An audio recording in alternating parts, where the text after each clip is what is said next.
Sonic Forces released on November 7th, 2017 for all major platforms, and for many proved to be a major disappointment. While 2017 might be one of my favorite years for gaming, as a Sonic fan, it wasn't the best. While 2017 might be one of my favorite years for gaming, as a Sonic fan, it had some mixed results. Sonic Forces was the fourth game in the 3D entries to utilize the boost formula, and yet somehow it felt like one of the least refined. When looking at the previous boost games, you'll find fans of all three. Unleashed fans loving it for its intense speed, quick reaction gameplay that requires the player to master the levels to earn the S rank. Colors for its fun themes, introducing the Wisp, and requiring players to once again master the levels in order to find all the red rings and get the S rank. Generations is widely regarded as the best in the franchise, credited for perfecting the boost formula in 3D and being a celebration of the series up until that point. Sonic Forces is known for not being the best. The game is widely regarded as being a 3D Sonic game on autopilot, which is honestly a pretty fair description. The modern Sonic levels usually consist of linear corridors with next to no branching paths. Basically, nothing can stop you. The 2D sections don't fare much better, with no punishment for taking the bottom path, in fact being rewarded sometimes for doing so, and once again, basically nothing can stop you. But modern Sonic isn't the only gameplay style in this game. Classic Sonic is back once again and worse than ever. But credit where credit is due, he's rocking the drop dash from Mania, which is always welcomed. But despite this addition, his controls and physics are rough. Classic Sonic feels like a boulder with weights strapped to his ankles, and yet at the same time, doesn't build up speed when running down a hill. His levels also feature some of the worst music in the game, but that really isn't relevant to the game's quality. But by far the biggest addition is the character creator. Sonic Forces allows you to live out your fantasy of creating your very own Sonic OC and watching them interact with all your favorite characters. The custom character plays a lot like modern Sonic. Their gameplay features both 3D and 2D gameplay. Instead of having a boost, however, the custom character is packed with heat, featuring the all-new Wisp Bomb, a weapon that harnesses the power of the Wisp to give the avatar different attacks depending on which one the player equips. Most players will stick with the default flamethrower, as it's by far the most versatile. With this weapon, there's nothing stopping the player from just holding it down as they run forward, acting just like a boost minus the increase of speed. The only other noteworthy Wisp Bomb would be the Drill, as it could be used to pull off some pretty crazy speedrunning maneuvers. Sonic Forces is a game that leaves me kinda confused.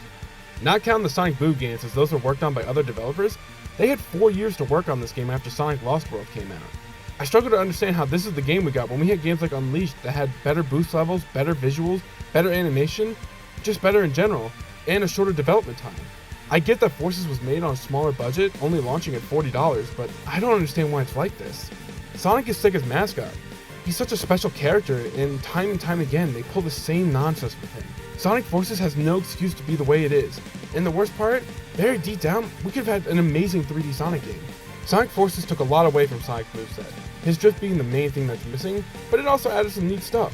When boosting in the air, Sonic gains verticality, and this could be used to pull off some really fun movement tech to keep the speed going. I think if Sonic Team really leaned into this new skill in the level design, adding more shortcuts that could only be reached using this technique, and putting substantial collectibles on these paths and making them faster paths, these levels could have been a lot more in depth. Imagine with me for a second. We cut out the avatar in Classic Sonic and we just got 20 to 30 well-crafted 3 to 5 minute modern Sonic levels with multiple branching pathways and decent difficulty curve like Unleashed. We could be looking at something special. I still like this game more than most. I mean, I've played it through more than half a dozen times for Pete's sake. Which is why I think I'm valid in saying that Sonic fans deserve better. I won't say Sonic Forces didn't do anything right, because it did. The visuals are pretty decent, it has some pretty good songs, Egghead and Mortar Canyon being some of my favorites, and it has some pretty fun ideas. Like the Avatar stage where reality is constantly shifting around and you're just running for your life. Oh geez man, this is nuts. We live in a post-Frontiers world where besides Sonic X Shadow Generations, and maybe that mythical Unleashed port that's probably never going to happen, I don't know if we'll be getting any more pure boost formula games from Sonic Team anytime soon. So it's unfortunate that this is the way that era of the franchise ended. I don't have the energy to get into the writing of the game or the actual story. We all know that that's an entire other can of worms. But Sonic Forces isn't a bad game, but I think we all are going to look back at this one and sigh, longing for something we never got. But instead of choosing to focus on the negatives, I've chosen to look at Sonic Forces for what it is. A perfectly fine 3D Sonic game in the boost style. Nowadays, the game's only like $20 and I think it's probably worth that.